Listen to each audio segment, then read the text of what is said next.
Close Sports Pulse, USA Today Sports. Rachel Laxon discusses Senate subcommittee hearing where former athletes criticize the national governing bodies for their sport as well as the USOC and others for failing to prevent and stop UL abuse. USA Today Sports. Michigan State is a cesspool with seemingly no bottom. Over the past 2 years, its gymnastics, basketball and football programs have all been found to have put women in harm's way with little consequence. Now you can add volleyball to the list, after the Associated Press reported Tuesday that Michigan State had maintained ties with a prominent youth volleyball coach for 2 decades after he was banned by USA Volleyball for ULI abusing teenage girls.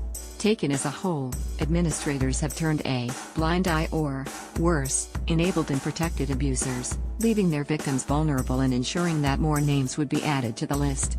And even after Michigan State's misdeeds were revealed, those who promised to clean up the culture so nothing like this would ever happen again have shown that what they're really interested in is damage control. But there is no way to spin what's occurred at Michigan State. The only way to move forward is to fix it, and it's not clear the school has the stomach for that. More, Michigan State and its handling of UL assault cases. More, Aly Raisman to sue Michigan State over Larry Nassar abuse. It's not appropriate at all. There's a huge disconnect between the administration and everyone else here, said Natalie Rogers, one of the organizers of Reclaim MSU, a group of students, faculty, staff and alumni calling for a larger voice in university governance and a more proactive response to UL violence on campus. We've been screaming from the top of our lungs what we'd like to see happen, Rogers added, and the university administration just is the opposite. USA Gymnastics has been the focus of most of the rage over Larry Nassar's monstrous assaults, and understandably so. Among the more than 250 women who have said they were abused were the sport's biggest stars: Olympic gold medalists Michaela Maroney, Aly Raisman, Jordan Weber, Gabby Douglas, and Simone Biles. The atmosphere fostered by former national team coordinator Martha Caroli was one of fear and intimidation, several gymnasts have said, a perfect scenario for a predator like Nassar. But Michigan State's culpability is, in many ways, worse. Former Michigan State gymnastics coach Kathy Klages was alerted to Nassar's abusive treatment as far back as 1997, and not only did she not report it, numerous gymnasts said she told them to keep silent. A cross-country athlete expressed concerns in 1999. A softball player did so that year and the next. Nothing ever came of their complaints. When Michigan State finally did investigate Nassar for UL assault, the 2014 Title IX findings were edited so the woman who reported him wouldn't know the school had found Nassar's treatments could lead to lawsuits and expose his patients to unnecessary trauma based on the possibility of perceived inappropriate UL misconduct.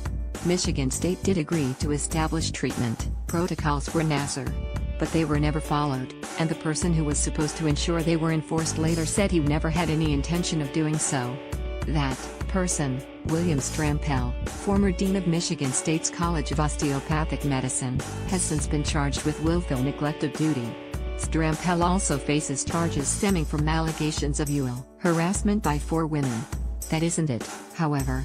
The Department of Education's Office for Civil Rights found Michigan State was in violation of Title IX from 2009 to 2014, ruling that the school's failure to address complaints of UL harassment and UL violence in a prompt and equitable manner caused and may have contributed to a continuation of a ULI hostile environment.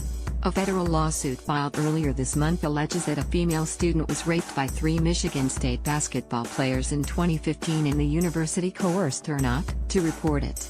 ESPN reported in January that at least 16 football players have been accused of UL assault or violence against women since coach Mark D'Antonio arrived in 2007. Michigan State's response to all of this? When former President Lou Anna K. Simon was forced to resign in January, she blamed outside pressure, saying, "As tragedies are politicized, blame is inevitable. As president, it is only natural that I am the focus of this anger."